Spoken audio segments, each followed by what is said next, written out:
یا اسی طرح اس شخص کو نہیں دیکھا جس کا ایک بستی پر جو اپنی چھتوں پر گری پڑی تھی گزر ہوا، تو اس نے کہا کہ اللہ اس کے باشندوں کو مرنے کے بعد کیوں کر زندہ کرے گا؟ تو اللہ نے اس کی روح قبض کر لی اور 100 برس تک اس کو مردہ رکھا۔ پھر اس کو جلا اٹھایا اور پوچھا تم کتنا عرصہ مرے پڑے رہے ہو؟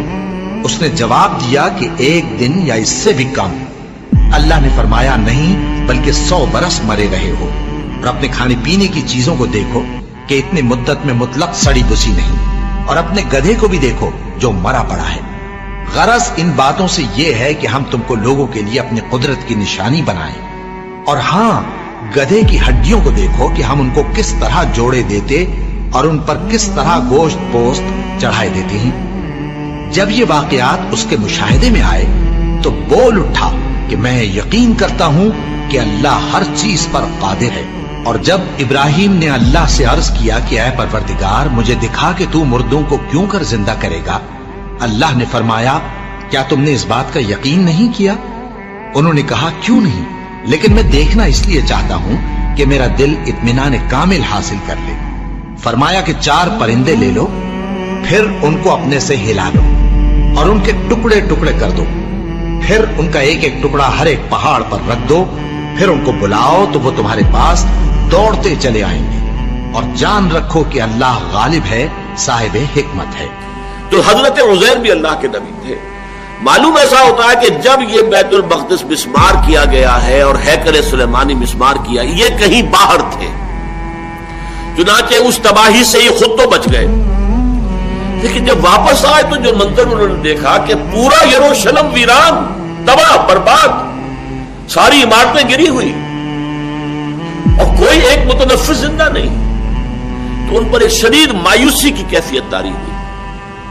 انہوں نے کہا انا یحیی ھذہ اللہ بعد موتھا، اس شہر کو، اس بستی کو اس طرح کی تباہی و بربادی کے بعد اللہ کیسے دوبارہ آباد کرے گا؟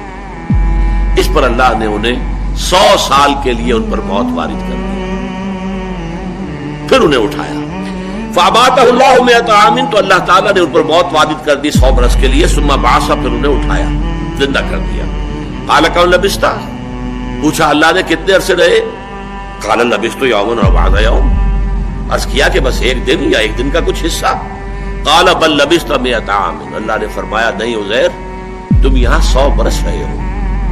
فانظر الی طعامک و شرابک لم یتسنہ، تو اب دیکھو ایک طرف تو تمہارا وہ کھانا اور مشروب جو بھی تھا، آدمی سفر کرتا ہے تو کوئی نہ کوئی توشہ تو اس کے ساتھ ہوتا ہے، تو جو بھی اس وقت ان کے ساتھ تھا کھانا اور کوئی پینے کے لیے مشروب، دیکھ لو اس کے اندر کہیں بساند پیدا نہیں ہوئی، اس کے اندر وہ کوئی بو پیدا نہیں ہوئی، وہ سڑا نہیں ہے، بسا نہیں ہے، لم یتسنہ۔ وانظر الی حمارک، اب ایک طرف تو وہ چیزیں بھی صحیح سالم موجود ہیں، خود بھی پورے صحیح سالم جیسے جوان تھے اس وقت، ویسے کہ ویسے جوان رانا کھڑے ہو گئے، لیکن ان کی سواری کا گھڑا جو گدھا تھا اس کی ہڈیاں علیحدہ علیحدہ پڑی ہوئی ہیں اور بوسیدہ ہوئی ہوئی ہیں، نہ کھال ہے نہ گوشت کا کوئی وجود ہے، ڈھانچہ ہے اور وہ بھی بکھری ہوئی ہڈیوں کا ڈھانچہ۔ فرمایا وانظر الی حمارک، اب ذرا دیکھو اپنے اس گدھے کو، وَلِنَجْعَلَكَ آیَةً لِلنَّاسِ، اور یہ اس لیے کہ ہم تمہیں ایک نشانی بنا دیں لوگوں کے لیے۔ اصل میں یہ بہت بڑی نشانی بن گئے نا، اس لیے کہ لوگوں کے سامنے جب یہ آئے تو دنیا حیران رہ گئی، یہ عزیر کہاں سے نکل آئے، یہ 100 برس کہاں رہے؟ پھر چونکہ وہ حافظ تھے اور سب کو معلوم تھا کہ عزیر ہمارے حافظ تھے، اب ان کا آ جانا منظر عام پر تو گویا کہ تورات انہوں نے جیسے بھی اپنے حافظ سے مرتب کروائی، انہی کے ذریعے سے ایک نشأت ثانیہ حاصل ہوئی، انہی کی دعوت تجدید و اصلاح کے نتیجے میں دوبارہ دینی روح اور روحانی جو ہے ایک جذبہ بیدار ہوا یہود کے اندر، جس سے کہ وہ مملکت مکابی جو ہے اس کی بنیاد پڑی۔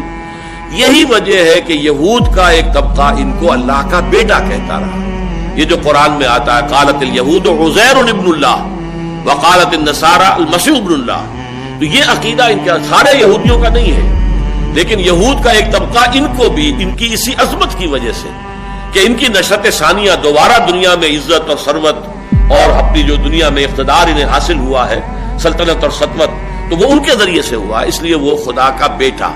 قالت الیہود عزیر ابن اللہ، یہ تو اللہ کے بیٹے ہیں، بہت مقدس ہے۔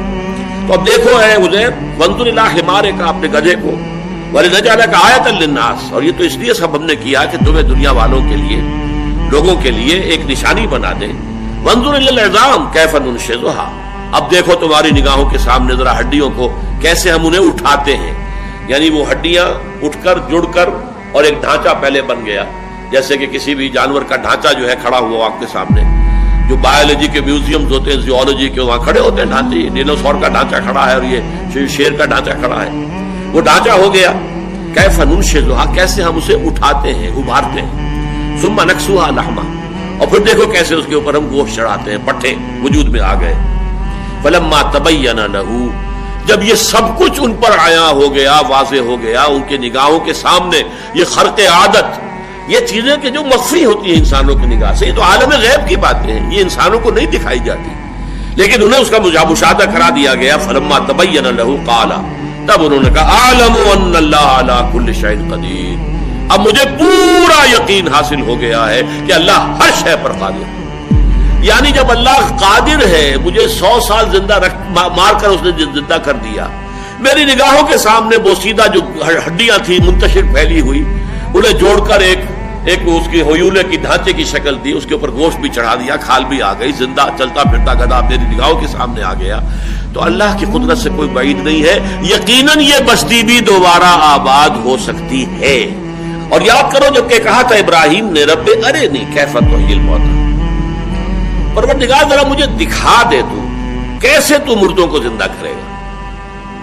یہ میں مشاہدہ چاہتا ہوں. قال اولم تؤمن، بڑا پیارا سوال کیا اللہ نے. اے ابراہیم کیا تم ایمان نہیں رکھتے اس پر؟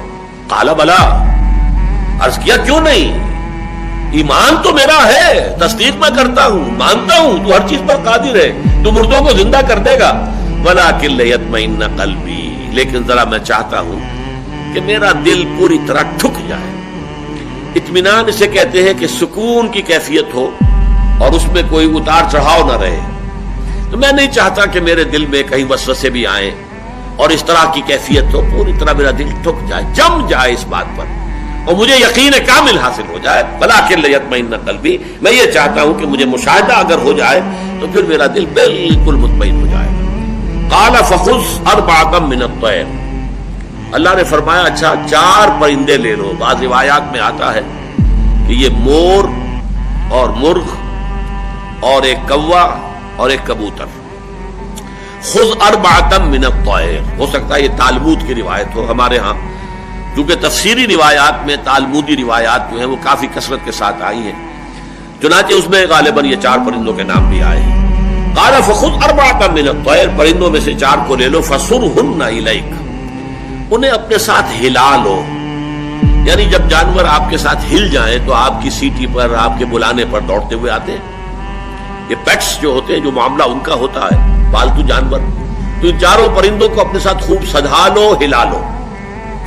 ثم اجعل علی کل جبل منہن جزءا، اب یہاں الفاظ میں چونکہ صراحت نہیں ہے کہ پھر ان کو قتل کر دو، ٹکڑے کر دو. ان کے جز کا لفظ تو آ گیا لیکن بیچ میں سے یہ حذف ہو گیا ہے کہ پھر ان کو قتل کر دو، ذبح کر دو، ان کے ٹکڑے کر دو. اگلا آ گیا کہ پھر ان ٹکڑوں میں سے علیحدہ علیحدہ ٹکڑے 4 پہاڑیوں پر رکھ دو. ثم اجعل علی کل جبل منہن جزءا، تو گویا کہ اجزاء پہلے کرو، ٹکڑے کرو، اور روایات میں آتا ہے کہ ان کے سر علیحدہ کرو، ان کے پر علیحدہ کرو، ان کے دھڑ علیحدہ کرو، ان کی ٹانگیں علیحدہ کرو. یہ 4 حصے کر کے اور پھر سب کے سر ایک پہاڑی پہ رکھا اور سب کے پر دوسری پہاڑی پہ رکھا، سب کی ٹانگیں جو ہے وہ تیسری پہاڑی پر اور سب کے دھڑ جو ہے چوتھی پہاڑی، یہ رکھا. اور پھر ثم اجعل علی کل جبل منہن جزءا ثم ادعوہن، پھر ذرا انہیں پکارو، آواز دو یا سیٹی جو بھی ہوتی ہے. یاتینک سعیا، وہ تمہارے پاس آ جائیں گے دوڑتے. فاعلم، اور جان لو، اچھی طرح جان لو، یقین کر لو، ان اللہ عزیز الحکیم، کہ یقیناً اللہ تعالیٰ زبردست ہے، کمال حکمت والا. نہ اس کی قدرت میں کوئی کمی ہے، نہ اس کے اختیارات میں کوئی تحدید ہے، کوئی لمیٹیشن ہے، نہ اس کی حکمت میں کہیں کوئی کمی اور نقص ہے. عزیز ہے، زبردست ہے، حکیم ہے، حکمت والا.